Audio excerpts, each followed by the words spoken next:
Bonjour YouTube, on se retrouve pour l'épisode 10 de la saison 3 de Damnashi. C'était encore un très bon épisode, j'ai pris énormément de plaisir à le regarder, j'ai plein de petites notes. C'était vraiment super.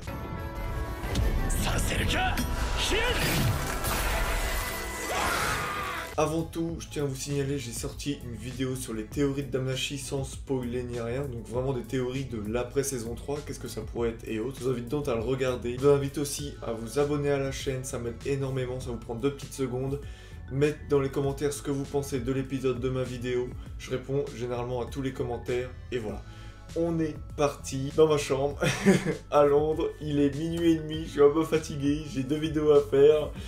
Bon, bref, cet épisode 10 a tenu plutôt ses promesses, même si j'ai eu quand même peur. Parce qu'on commence sur 10 minutes, un peu de Damnashi gag. C'était agréable de voir, par exemple, au tout début, on commence donc avec Eina. Donc comme je disais, c'était agréable de commencer avec elle, parce que déjà, ça nous humanise directement, ça nous remet en condition. J'avais oublié qu'elle lui avait mis une claque déjà. En tout cas, voilà, ça nous remet en condition. Elle est émotionnellement impactée, elle veut absolument retrouver Bale. Et en plus, on la voit très peu dans l'animé, donc c'est un personnage qui est plutôt attachant, qui a toujours soutenu Bale. Comme on disait précédemment, c'est que quand même, Bale, il a déçu aussi les gens qui l'aimaient. Ils peuvent pas croire et comprennent pas Bale. Et même elle le dit, s'il serait venu s'excuser, et même s'il me disait pas pourquoi il avait fait ça, parce que elle sait que c'est pas pour du pouvoir ou autre, ça lui aurait suffi.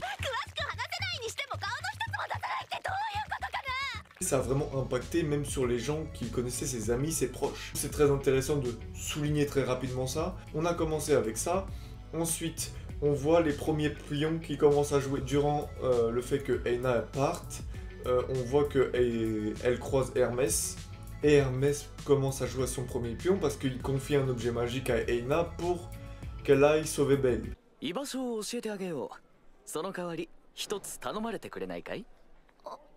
Sauver ou en tout cas donner ou aider quelque chose, une information pour Bale. J'ai quand même assez peur, pour venir là-dessus parce que je parle directement de ça, de l'objet magique.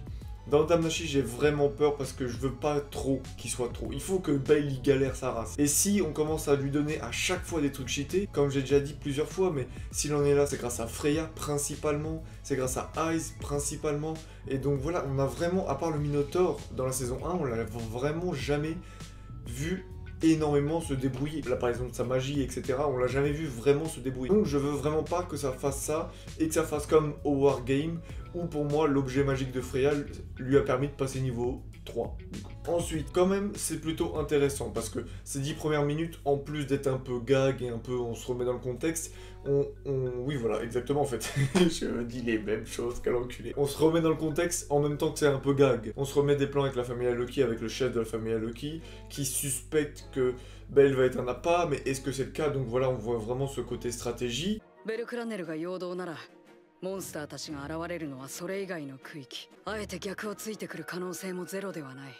Ensuite, on voit que on nous le tease trop. Il faut qu'il tombe ce bâtard. Il faut vraiment qu'il tombe ce combat Ice Bale. Il faut qu'il tombe un jour. Bordel. Finn il se doute bien qu'il y a un lien particulier entre Ice et Bale et que en plus Ice l'a déjà trop souvent aidé. Du coup.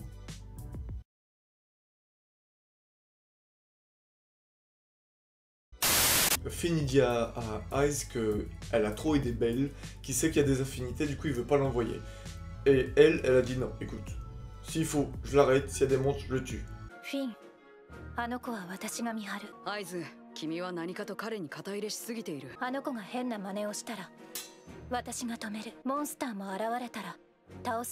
et on a cette deuxième de la saison, confrontation entre Ice et Bale.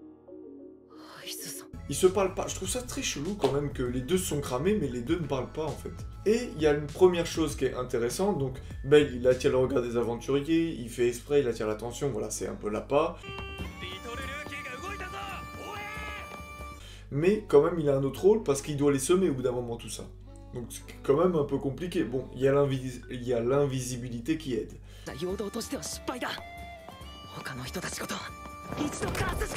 Mais en tout cas, il rencontre Nahasa. Et là, j'ai eu vraiment peur parce que je me suis dit, qui est cette connasse? qu'il faut se dire. Elle est sortie de nulle part, j'avais complètement oublié son existence, je crois qu'on l'a croisée une fois, mais c'est vraiment pas sûr. Ça nous fait référence, et j'en ai parlé dans ma dernière review, au fait que j'avais dit, va avoir des dieux qui savent pas se positionner ou non. Et là, on a le premier dieu qui s'est positionné du côté de la familia de Estia. C'est très intéressant parce que voilà, c'est ces jeux de pistes et ces jeux de dieux, parce que ensuite, je reparlerai après, mais on voit Freya qui s'en mêle, on voit plusieurs dieux qui s'en mêlent, c'est vraiment très intéressant. Cependant, cette scène-là en particulier, pas forcément avec Nahasa, mais il y a eu Ryu derrière, il y a eu Aisha, il y a eu plusieurs aventurières et Eina en même temps, c'était du fanservice gratuit et c'était plutôt mal fait. La seule déception un peu que j'ai de l'animé, c'est que c'est de l'épisode d'aujourd'hui, c'est un peu, c'était très grossi comme trait. Je trouve que tout était élaboré et là en gros il y a un point de rendez-vous et voilà, c'était un peu maladroit. Juste tu fais la même chose mais il continue son chemin et de temps en temps il croise quelqu'un ou voilà, ça aurait été un peu plus léger. Là il bouge pas, il y a Az qui regarde, oh il y a une fille qui arrive, oh il y a deux femmes qui arrivent, oh il y a... C'est fait pour développer la romance aussi entre Az et Belle, mais est-ce qu'il y avait vraiment besoin de ça? Vous pouvez clairement le faire plus subtilement. Je trouve que dans le moment propice, c'était très mal choisi. Même le côté que Eina, ça fasse tout un pataquès, qui crie, que les autres soient perturbés par ça, par Harume et Estia. J'ai même eu peur que Estia soit jalouse et tout, mais non, heureusement non. Je trouvais ça un peu perturbant. Je trouvais que ça avait pas sa place à ce moment précis. Ça, c'est le genre de choses que tu fais entre les arcs, qu'il n'y a pas besoin, on s'en bat les couilles. Ensuite, Ryu, qui arrive avec Aisha, donc encore une fois, qui aide. Toujours cool de faire. Eina qui oublie de donner l'objet, et ça, j'espère que ça va continuer. Soit c'est simple, Eina va courir jusqu'au moment de la bataille finale, ou du combat final, et va donner l'objet à Belle, soit elle va l'oublier, et c'est pas plus mal, parce que je pense que c'est vraiment un item pour aider Belle dans le mauvais sens du terme, dans le sens que je veux pas voir du tout. Et après, on revient directement dans le vif du sujet. Ce qu'il faut marquer, cet épisode absolument qu'il faut marquer, et qui est vraiment très bien, c'est qu'il y a là, on a Belle de côté, et on a enfin la familia Estia qui travaille. Et c'était très plaisant. Je commence avec Lily, qui est très importante, qui, pour la deuxième fois, après le Wargame, mais là encore mieux utilisée, doit se transformer en Finn. Donc le capitaine, c'est très bien pensé pour perturber les lignes ennemies, ça c'est très bien. En plus, elle doit se changer en monstre en prenant des risques.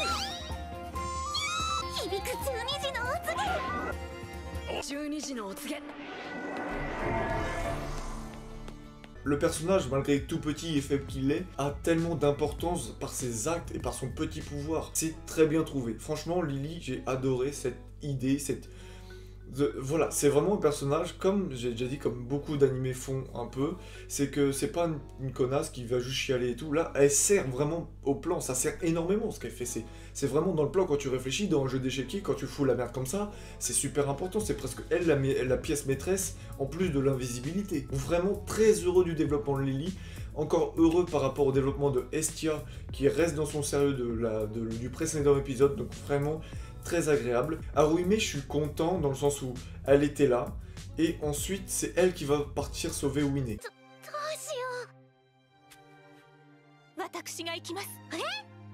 Et ça raconte quelque chose. Oui, c'est vrai que Winnie s'est rapprochée de Belle, mais elle s'est aussi surtout rapprochée aussi de Haruhime, et que ça soit Haruhime qui vole à son secours, je trouve ça très bien. Bon, on va y avoir aussi le croisement avec Belle, donc obligé, mais je trouve ça super intéressant et intelligent, et ça fait sens à ce qu'on a vu précédemment dans la saison. Ensuite, Mikoto et Welf, qui doivent escorter le long de la rue, en tout cas le long de la ville, les créatures. Ils vont avoir un combat stylé contre le nain.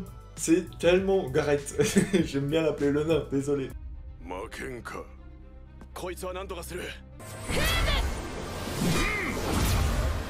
Mais c'est très intéressant, de niveau 3 contre un niveau 6. Là je dis oui, là c'est de la logique, ils ont de l'invisibilité, ils ont des armes magiques, on est sur un combat où ils vont en chier, parce qu'ils ont quand même 3 niveaux chacun de moins que l'autre, mais ils ont des atouts magiques, comme il a dit Hermès, par nos atouts magiques, par nos objets magiques et nos potions, etc., ça va permettre de changer la donne. Et là, on suit. C'est vraiment encore une bonne idée et ça développe les personnages, bordel. Ils font pas rien comme toute la saison ils ont fait. J'étais vraiment heureux de voir enfin Bell de côté un peu. Il faisait juste de parler, de marcher. Il chiale encore une fois parce que c'est une baltringue.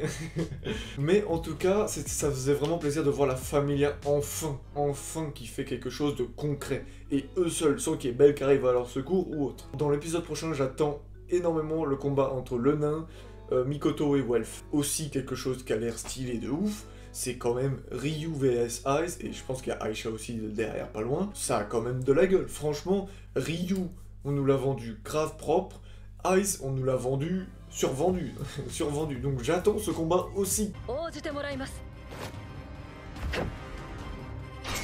Mais en tout cas, ça a l'air oufissime, surtout qu'au début je me suis dit putain mais c'est pas bon parce que Ryu elle s'est fait déglingue par le Minotaur alors que Aiz lui tenait tête. Ils peuvent pas être du même niveau. Et ensuite, t'apprends que Haruhime, elle lui a donné son sort de gain de pouvoir, entre guillemets. Donc je pense que Ryu est niveau 5, elle est passée niveau 6. Et du coup, elle va tenir tête à Aiz, où elle était niveau 4, passe niveau 5. En tout cas, bref, ça va être super. J'ai hâte, j'espère qu'ils vont faire un peu durer. Pas que Aiz elle s'enfuit très rapidement. Mais en tout cas, j'espère que ça va bien marcher. Mais je pense qu'il va y avoir aussi l'elfe de la famille Loki qui va venir aider Aiz. Donc ça, on verra. Mini théorie, mais on verra comment ça va se passer. Franchement, toutes ces confrontations, comme j'ai dit dans la précédente review, je les espérais.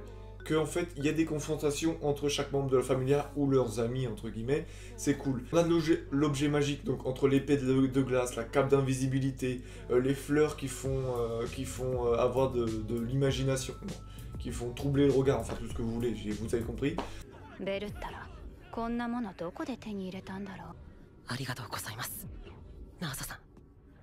On se dirige tout droit, quand même, vers un Bale, Aiz, Haruhime, qui serait logique. Franchement, ce qui serait totalement logique, qui est Haruhime qui donne ses pouvoirs à Bell. Il est niveau 3 contre un niveau 6, il y a un moment, il s'est toujours battu contre Aiz, il a toujours perdu, et il se prenait des branlées de ouf. Je trouve ça très logique. Maintenant, il y a aussi Tione, ou Tiona, je sais jamais pour ces jumelles. Est-ce qu'ils vont intervenir aussi? Est-ce que Winnie va pas se battre aussi? Ça peut être un 2 vs 2.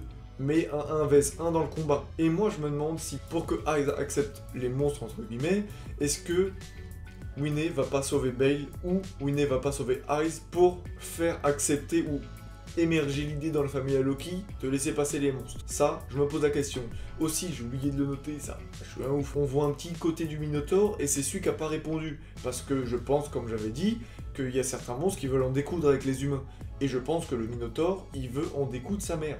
Et du coup, je pense que c'est le seul monstre qui va être tué ou abattu par la famille Loki.